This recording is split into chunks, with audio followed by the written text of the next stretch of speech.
एक राजा बहुत बड़ा प्रजा पालक था। हमेशा प्रजा के हित में प्रस्तुत रहता था।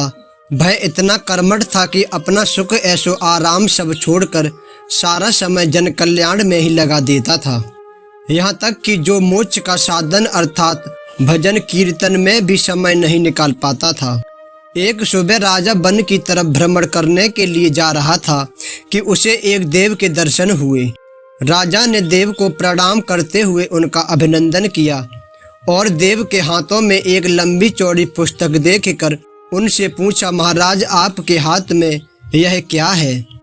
देव बोले, राजन यह हमारा बही खाता है जिसमें सभी भजन करने वालों के नाम हैं। राजा ने निराशा युक्त भाव से कहा, कृपया देखिए तो इस किताब में कहीं मेरा नाम भी है या नहीं। देव महाराज किताब का एक एक पृष्ठ उलटने लगे परंतु राजा का नाम कहीं भी नजर नहीं आया। राजा ने देव को चिंतित देखकर कहा, महाराज आप चिंतित ना हो, आपके ढूंढने में कोई भी कमी नहीं है।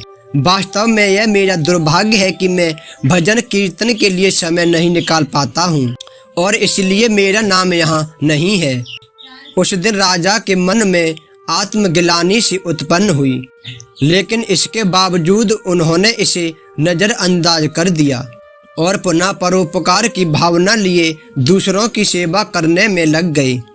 कुछ दिन बाद राजा फिर सुबह वन की तरफ टहलने के लिए आए तो उन्हें वही देव महाराज के दर्शन हुए। इस बार भी उनके हाथों में एक पुस्तक थी।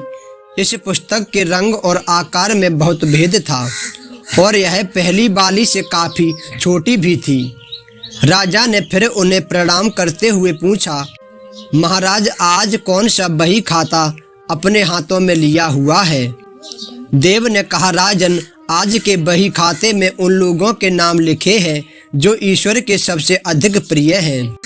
राजा ने कहा, कितने भाग्यशाली होंगे वे लोग, निश्चित ही वे दिन रात भागवत भजन में लीन रहते होंगे। क्या इस पुस्तक में कोई मेरे राज्य का भी नागरिक है? देव महाराज ने बही खाता खोला तो पहले पन्ने पर पहला नाम राजा का ही था। राजा ने आश्चर्यचकित होकर पूछा, महाराज मेरा नाम इसमें कैसे लिखा हुआ है? मैं तो मंदिर भी कभी कभी जाता हूँ। देव ने कहा, राजन इसमें आश्चर्य की क्या बात है? जो लोग निष्काम होकर संसार की सेवा करते हैं, जो लोग संसार के उपकार में अपना जीवन अर्पण करते हैं, जो लोग मुक्ति का लोभ भी त्याग कर प्रभु के निर्बल संतानों की सेवा सहायता में अपना योगदान देते हैं, उन त्यागी पुरुषों का भजन स्वयं ईश्वर करता है। राजन तुम चिंता मत करो कि तुम पूजा पाठ नहीं करते, लोगों की सेवा कर तुम असल में भगवान की ही पूजा करते हो। परोपकार और निस्वार्थ लोक सेवा किसी भी उपासना से बढ़कर है।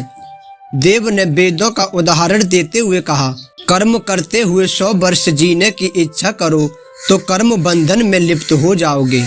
राजन भगवान दीन दयालु हैं, उन्हें खुशामत नहीं भाती बल्कि आचरण भाता है। सच्ची भक्ति तो यही है कि परोपकार करो, दीन दुखियों का हित साधन करो।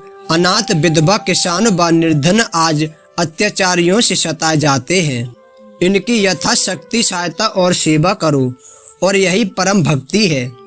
राजा को आज देव के माध्यम से बहुत बड़ा ज्ञान मिल चुका था और अब राजा भी समझ गया कि परोपकार से बड़ा कुछ भी नहीं है और जो परोपकार करते हैं वही भगवान के सबसे प्रिय होते हैं। मित्रों, जो व्यक्ति निस्वार्थ भाव से लोगों की सेवा करने के लिए आगे आते हैं, परमात्मा हर समय उनके कल्याण के लिए यत्न करता है। हमारे पूर्वजों ने कहा भी है, परोपकाराय पूर्याय भवते, अर्थात दूसरों के लिए जीना, दूसरों की सेवा को ही पूजा समझकर कर्म करना, परोपकार के लिए अपने जीवन को सार्थक बनाना ही सबसे बड़ा पुण्य है। और जब आप भी ऐसा करेंगे तो स्वयं ही आप ईश्वर के प्रिय अच्छे भक्तों में शामिल हो जाएंगे।